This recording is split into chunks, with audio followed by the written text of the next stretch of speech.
and welcome to In Conversation with The Full Picture. Hi, I'm Sheena. Hello, I'm Smita. We both work at the Association for Progressive Communications in the Women's Rights Program, where we co-lead the Our Voices, Our Futures project.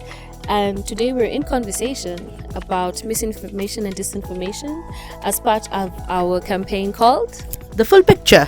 Yeah. So I think you have some questions for me, Smitty. I do, Sheena, I do actually.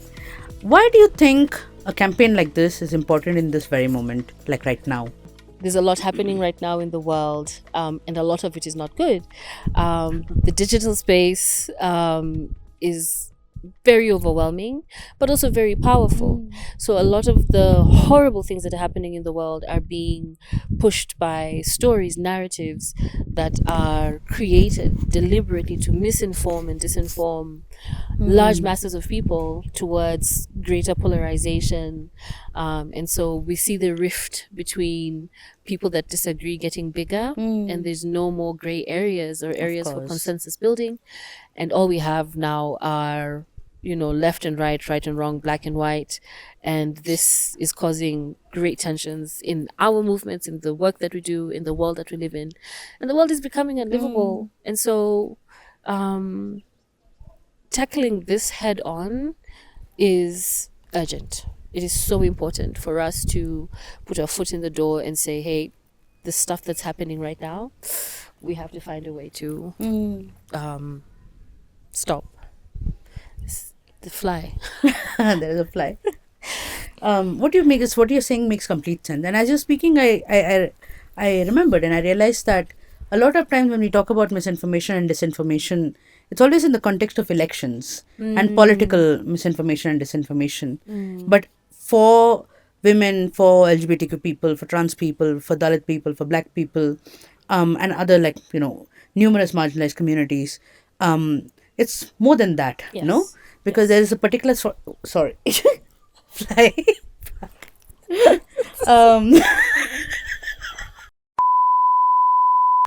Chase the fly away.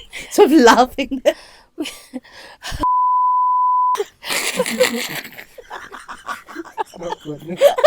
Bastard. Thank you. Start again. Yeah. Yeah, I'll start again. As you were speaking, I realized that a lot of conversations which are around misinformation and disinformation, like for example, UN and UNESCO and all of them keep putting out reports on this as well, no?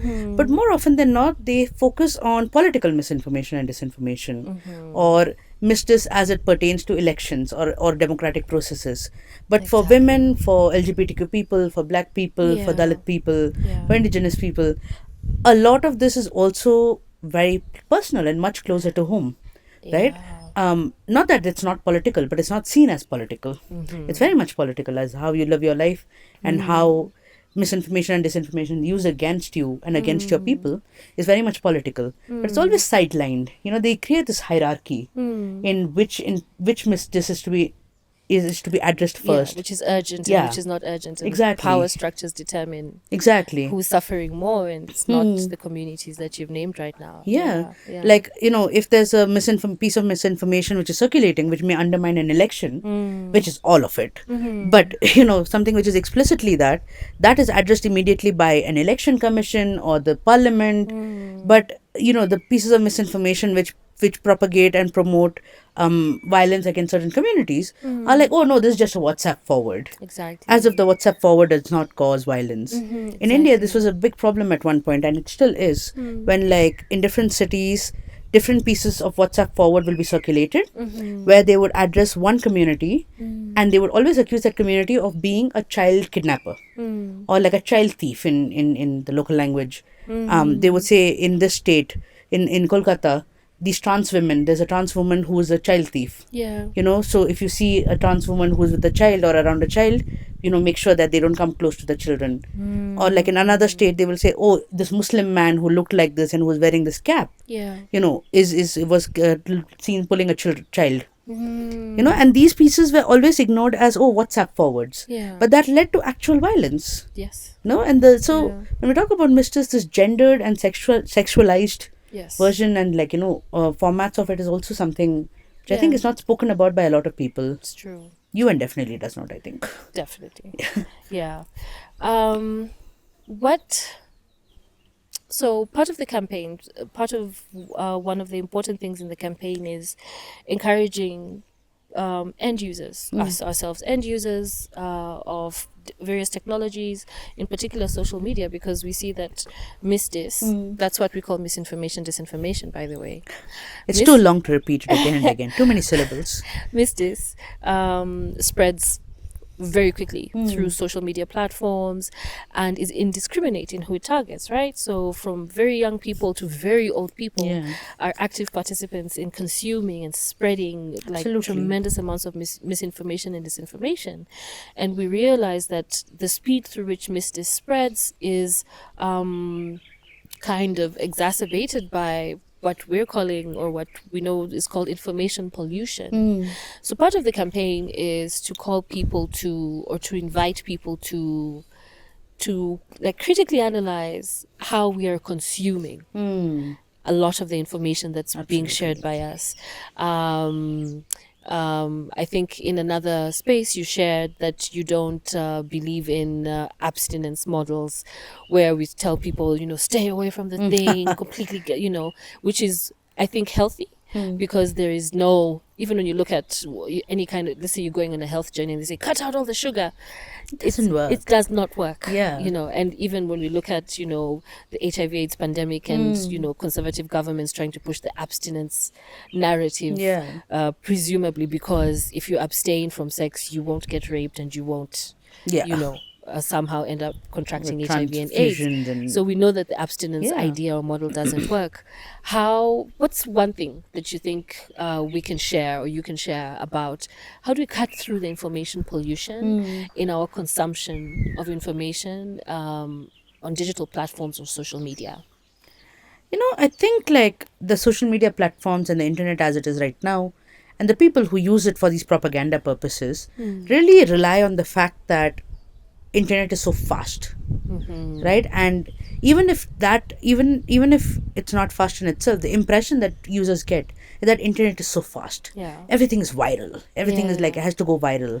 It has to spread like to 2 million people in like 3 minutes. And I think this assumption and this idea that is fed to us that we must be very fast on the internet, I think that is one of the primary reasons how mischief spreads, right? Propaganda works when people do not examine things closely. Yes. Propaganda works when people do not question or don't have the space to question, right? And I think, so to cut through this information pollution, the one of the first steps you can do is really like slow down.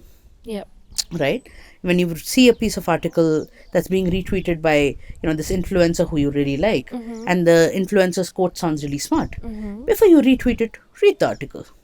See if what the influencer says is actually making sense. But what if it's like provocative, and it's because that's the thing about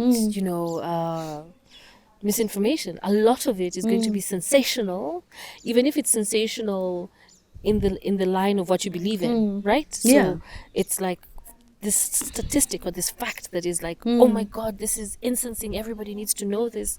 In that moment, how do I pull back and not just feel responsible for sharing this? It's a practice.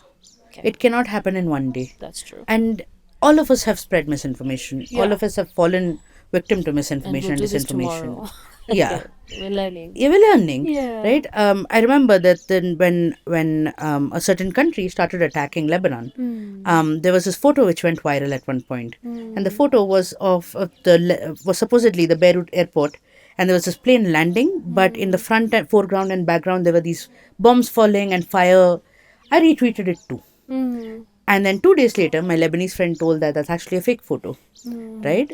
I retweeted it because I wanted to say that this is shitty. This is not how it should be. One country cannot attack another just like this. And like, look at what they're doing.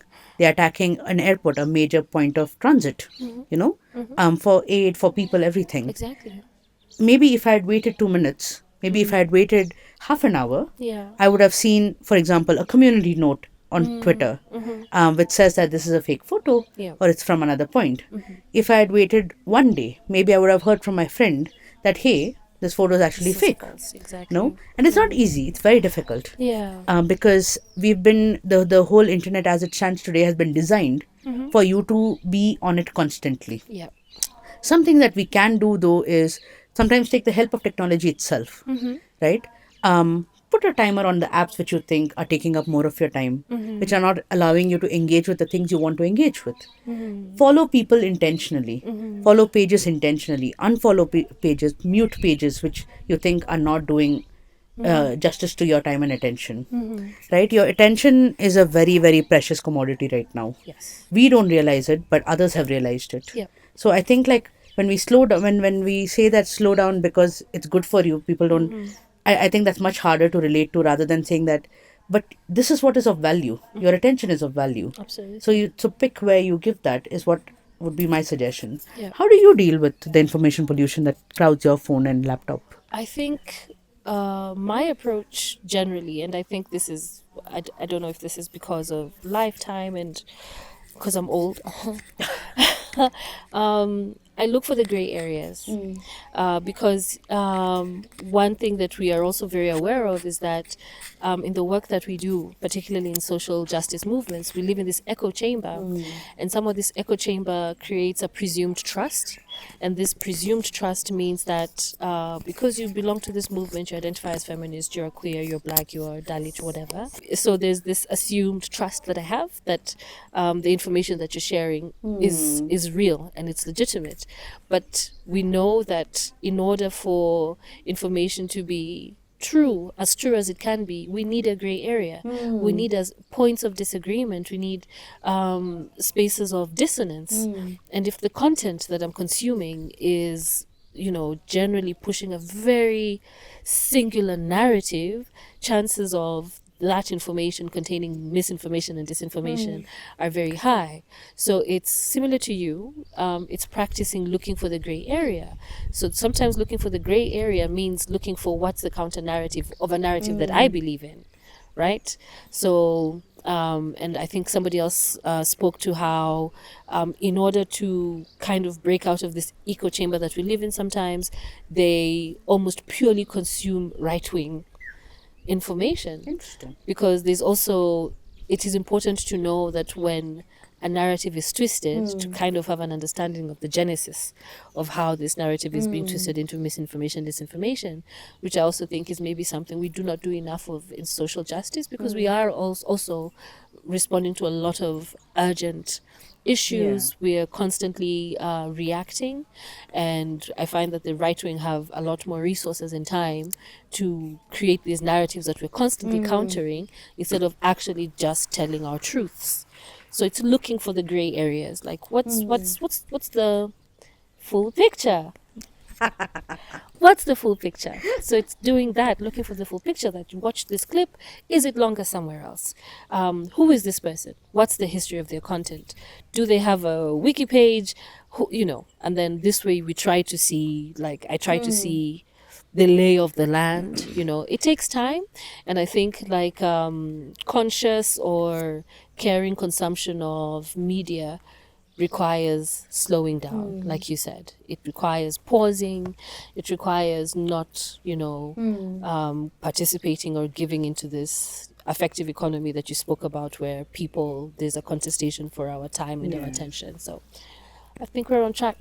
That's fascinating because we are agreeing on certain things completely, Yeah. but also there are also differences, no? Which is also good, because I love echo chambers. I think the world can be really difficult and very violent and very unpredictable. Right. And echo chambers are a safe space for me. Okay. No, I understand what you mean. Like certain echo chambers become a space where you don't challenge each other. Yes. But for me, echo chambers are a safe space where you can challenge each other. Okay. Right? This does not mean that I have a right-wing friend and a left-wing friend in the same echo chamber.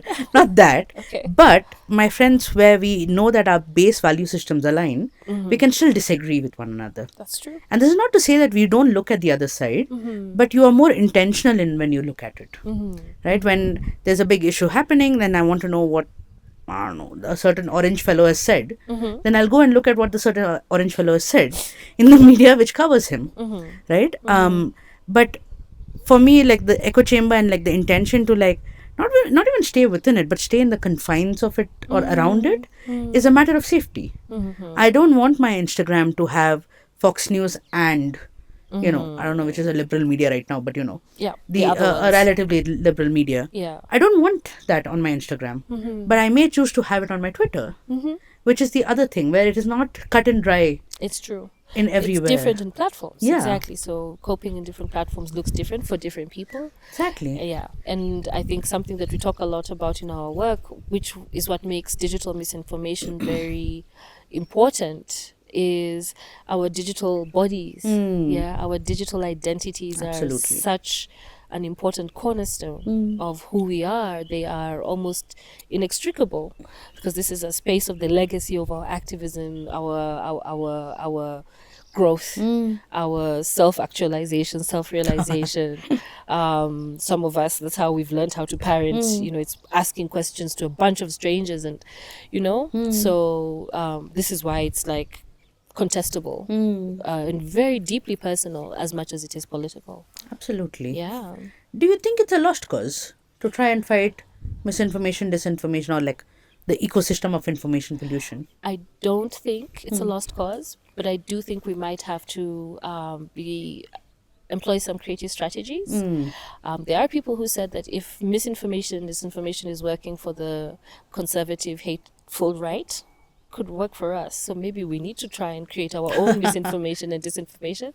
I won't say if I agree or disagree with that, but I think we do have to get quite creative right now with how we are claiming back our own stories, narratives, and maybe something somebody said that I resonate with is that to not invest too much or everything in countering negative or hate-filled narratives.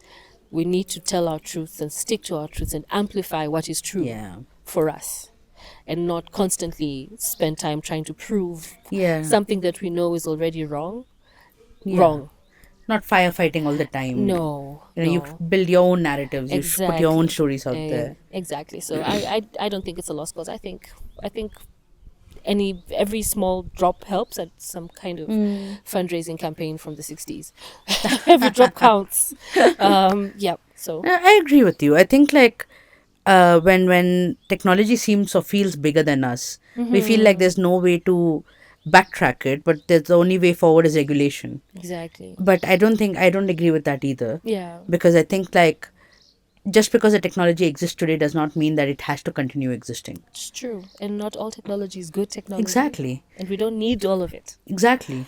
And a feminist approach to building technology has to include asking, do we need this? And not just doing innovation for the sake of innovation. Exactly. Who is it serving? Yeah. What is it solving for who? Why is it here? Why is it here? Yeah. Exactly. And does it need to continue existing here? Exactly. Because if we could phase out beautiful things like Walkman and cassettes and MP3 players, just to bring them back as retro and at like 5 times the cost, it's ridiculous. But if it works, it's technology that worked.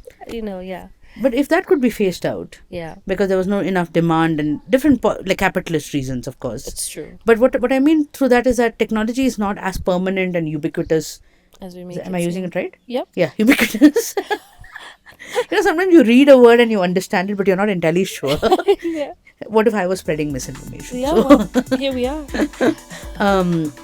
But I think like we almost take like a defeatist attitude towards it. Like how it's happening around AI right now. True. That it's here. Yeah. There's nothing we can do about it. Yeah. We just have to embrace it. And exactly. And that we have to regulate it. But that hasn't worked for practically anything. No. Regulation is the game of the victors, the ones who are already in power. Yeah. They're not listening to us in having a feminist approach to having AI regulations. And it's often a last resort. Exactly. Yeah.